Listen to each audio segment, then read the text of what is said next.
जाडो महिनाभरि शान्त रहेको सर्पदंश उपचार केन्द्रहरू गर्मी र वर्षायाम सुरु भएसँगै अहिले सर्पदंशका बिरामीले भरि भराउँछन्। हरेक वर्षायाममा धेरै नेपाली सर्पको टोकाइबाट ज्यान गुमाउने गरेका छन्। नमस्कार, म डाक्टर गणेश कुमार श्रेष्ठ। आज म विषालु सर्पको पहिचान, यसको टोकाइले गर्दा देखिने लक्षणहरू, प्राथमिक उपचार र सर्पको टोकाइबाट कसरी बच्ने बारे चर्चा गर्नेछु। अत्यन्त महत्त्वपूर्ण आजको भिडियो अन्तिमसम्म हेरेर साथ दिनुहोला। आम मानिसमा जनचेतना जगाउने उद्देश्यले तयार पारिएको यस भिडियोलाई सक्दो सेयर गरिदिनुहोला। कुनै जिज्ञासा भए कमेन्ट बक्समा लेख्न नछुटाउनुहोला। सर्पहरू हाम्रो पर्यावरणको अभिन्न अङ्ग हुन्। नेपालमा हरेक वर्ष श्रावण शुक्ल पक्षको पञ्चमी तिथिमा नाग सर्पको पूजा गरी नाग पञ्चमी पर्व मनाइन्छ। नेपालमा हालसम्म 89 प्रजातिका सर्प पाइएको रेकर्ड छ। तीमध्ये करिब 17 प्रजाति विषालु छन्। गोमन, करेत, रुसेल्स भाइपर, पिट भाइपर धेरै विषालु सर्प हुन्। सर्प जब मानिसबाट असुरक्षित महसुस गर्छ तब मात्र मानिसलाई आफ्नो सुरक्षाको लागि टोक्ने गर्दछ, कहिल्यै पनि एट्याकिङमा टोक्दैन। नेपालको तराईको विशेष त गाउँ बस्तीमा बसोबास गर्ने मानिसहरू सर्पको टोकाइबाट बढी प्रभावित छन्। WHO को अनुसार नेपालमा प्रत्येक वर्ष करिब 20,000 व्यक्तिलाई सर्पले टोक्ने गरेको तथ्याङ्क छ भने 1,000 भन्दा बढी व्यक्तिको मृत्यु विषालु सर्पको टोकाइबाट हुने गर्दछ। नेपालका विषालु सर्पहरू, snakes of medical importance in Nepal. सर्पको विषले शरीरमा देखिने लक्षणको आधारमा विषालु सर्पहरूलाई दुई किसिममा विभाजन गरिएको छ। न्युरोटक्सिक पोइजनस स्नेक, जसमा कोब्रा र करेत पर्छ भने हेमोटक्सिक पोइजनस स्नेक, जसमा भाइपर, रसेल्स भाइपर, स्केल भाइपर पर्छ। कोब्रा तराईको समथर भूभागदेखि 1600 मिटरको उचाइसम्म जङ्गल, घाँसे मैदान, खेतबारी तथा घर वरिपरि यो सर्प भेटिन्छ। यसलाई गोमन वा नाग पनि भनिन्छ। 6-7 फिट लामो र कालो तथा खैरो रङका यी सर्प बढी रिसाहा हुन्छन्। रिसाएको बेला यिनीहरूले टाउको फैलाएर फणा बनाउँछन्। प्रायजसो बिहान र बेलुका यी सर्पहरू सक्रिय हुन्छन्। यो सर्पले टोकेको ठाउँमा 20 दन्तका चिन्ह हुन्छन्। टोकेको भाग अति नै दुख्ने, पोल्ने र सुन्निने हुन्छ। आँखाको परिधि भारी हुने र एकै वस्तु दुई देखिने हुन्छ। भमिट हुने, बोल्न गाह्रो हुने, पक्षघात हुने, जिब्रो मुखबाट बाहिर निकाल्न नसक्ने, साथै टाउको उठाउन नसक्ने हुन सक्छ भने श्वास फेर्न समेत कठिनाइ हुन सक्छ। कोब्राको विषले आधा घण्टाभित्र नै शरीरमा असर देखाउँछ। समयमा नै उपचार नगरेमा तत्काल मृत्यु समेत हुन्छ। करेत सर्प तराई भेगको खेतबारी, जङ्गल, घर वरिपरि साथै घरभित्र मुसाको दुलो, पर्खालको चेपमा, इँटा, काठ वा दाउराको थुप्रोमा यी साँपहरू बस्छन्। यसको शरीर कालो वा गाढा निलो रङको हुन्छ। शरीरभरि सेतो वा पहेँलो ब्यान्डहरू हुन्छन्। टाउको सानो तथा चुच्चो परेको हुन्छ भने आँखा धेरै सानो हुन्छ। यो सुस्त र अल्छी प्रकृतिको हुन्छ। दिनको समयमा लुकेर बस्छ, रातको समयमा सक्रिय हुन्छ।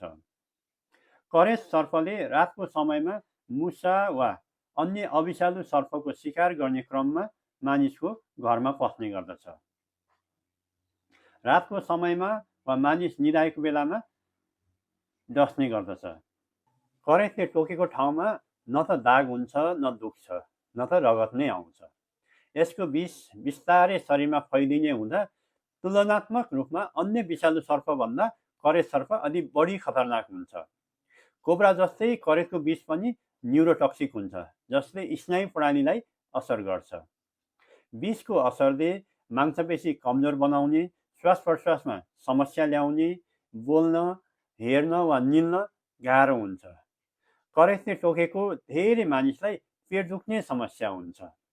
भाइपर सर्प, रसेल भाइपर अथवा बाघे सर्प नेपालमा पाइने विषालु सर्पहरूमध्ये एक हो रसेल भाइपर, तर खासै देखा पर्दैन। नेपालमा निकै कम सङ्ख्यामा पाइन्छ। खैरो वा खरानी रङको यसको शरीरमा ठुला गोलाकार दागहरू हुन्छन्। यसको व्यवहार आक्रामक र सजिलै गम्भीर टोकाइ गर्न सक्ने हुन्छन्। रसेल्स भाइपरको विष हेमोटक्सिक हुन्छ। यो सर्पले टोकेको ठाउँबाट अत्याधिक रगत बग्ने हुन्छ, साथै नाक, गिजा, पिसाबाट पनि रक्तस्राव हुन्छ। टोकेको ठाउँ सुन्निने, दुख्ने, निलो कालो हुने गर्दछ। मृगौला कलेजोमा पनि असर पुर्याउँछ, साथै मृगौला फेल हुन सक्छ। ग्रीन पिट भाइपर, नेपालीमा हर्रेउ सर्प वा पत्तार भन्छन्। यसको शरीर चिल्लो हरियो रङको हुन्छ र रातो वा पहेँलो धारहरू हुन्छन्। त्रिकोण आकारको टाउको हुन्छ। पहाडी भूभागको रुख र झाडीमा यी साँपहरू पाइन्छ। यसले टोक्दा टोकेको ठाउँ बढी दुख्ने, सुन्निने हुन्छ। यदि तपाईँलाई सर्पले टोक्यो भने के गर्ने? सर्वप्रथम नआत्तिनुहोस्। सबै सर्प विषालु हुँदैनन्। कहिलेकाहीँ विषालु सर्पले टोकिहाले पनि शरीरमा विष नचढ्न सक्छ, जसलाई ड्राई बाइट भन्ने गरिन्छ। सर्पको प्रजाति पहिचान गर्नुहोस्। सकेसम्म सर्पको फोटो खिच्नुहोस्। टोकेको समय याद गर्नुहोस्। शरीरमा कसिलो लुगा, औँठी, चुरा लगायतका गरगहना भए फुकाल्नुहोस्। टोकेको ठाउँमा साबुन पानीले राम्रोसँग धुनुहोस्। एक औँला छिर्ने गरी वा धेरै कसिलो नहुने गरी टोकेको भागभन्दा थोरै माथि ब्यान्डेज लगाउने वा रुमालले बाँध्ने। हरेउले टोकेको खण्डमा ब्यान्डेज लगाउनु हुँदैन। सर्पले टोकेको भागलाई चलाउन वा हल्लाउन नदिनुहोस्। सर्पले टोकेको व्यक्तिलाई केही पनि खान नदिनुहोस्। घाउलाई चलाउने, ब्लेडले काट्ने, मुखले चुस्ने काम कहिले पनि नगर्नुहोस्। धामी झाँक्रीकोमा जाने वा झारफुकमा समय बर्बाद नगर्नुहोस्। सर्प मार्ने वा सर्प भागेको खण्डमा त्यसलाई खोजेर समय खेर नफाल्नुहोस्। सक्दो चाँडो सर्पदंश उपचार केन्द्रमा जानुहोस्। मोटरसाइकल सहज र उचित साधन हुन सक्छ। दक्ष जनशक्तिको निगरानीमा रहनुहोस्। लक्षण हेरेर पनि उपचार गर्नुहुन्छ। सर्पको Tokai life threatening medical emergency हो। सही प्राथमिक उपचार र सक्दो चाँडो एन्टी स्नेक भेनम र सपोर्टिभ केयर उपलब्ध भएको नजिकको अस्पताल वा सर्पदंश केन्द्रमा पुर्याउन सके बचाउन सकिने सम्भावना बढी हुन्छ। सर्पको टोकाइबाट कसरी बच्ने? सर्पहरूबाट सकेसम्म टाढा रहनुहोस्। सर्पलाई जिस्काउने वा खेलाउने प्रयास नगर्नुहोस्। भुइँमा सकेसम्म नसुत्नुहोस्। सुत्नै पर्ने भएमा झुल राम्रोसँग लगाएर मात्र झुलभित्र सुत्नुहोस्। सुत्न अगाडि बिस्तारालाई राम्रोसँग टकटकाएर हेर्ने, साथै ओछ्यान, खाटमुनि र वरिपरि राम्ररी हेर्नुहोस्। रातिको समयमा कतै जानु परेमा सावधानी अपनाउनुहोस्। टर्च लाइट प्रयोग गर्नुहोस्। गम्बुट वा जुत्ता र लामो बाक्लो प्यान्ट लगाएर हिँड्नुहोस्। लामो लौरो साथमा लिएर हिँड्नुहोस्। बिहानै अँध्यारोमा मर्निङ वाकमा ननिस्किनुहोस्। आफ्नो घर वरिपरि सफा राख्नुहोस्। घर वरपरको घाँस, झारपात काटेर सफा राख्नुहोस्। घरमा वा घर वरिपरि मुसाहरू बस्ने दुलाहरू छन् भने टाल्ने गर्नुहोस्। पराल, दाउरा आदि लिन जाँदा होसियारी अपनाउने। सर्पहरू लुकेर बसेका हुन सक्छन्। सर्पदंशबाट कसैको पनि मृत्यु नहोस्।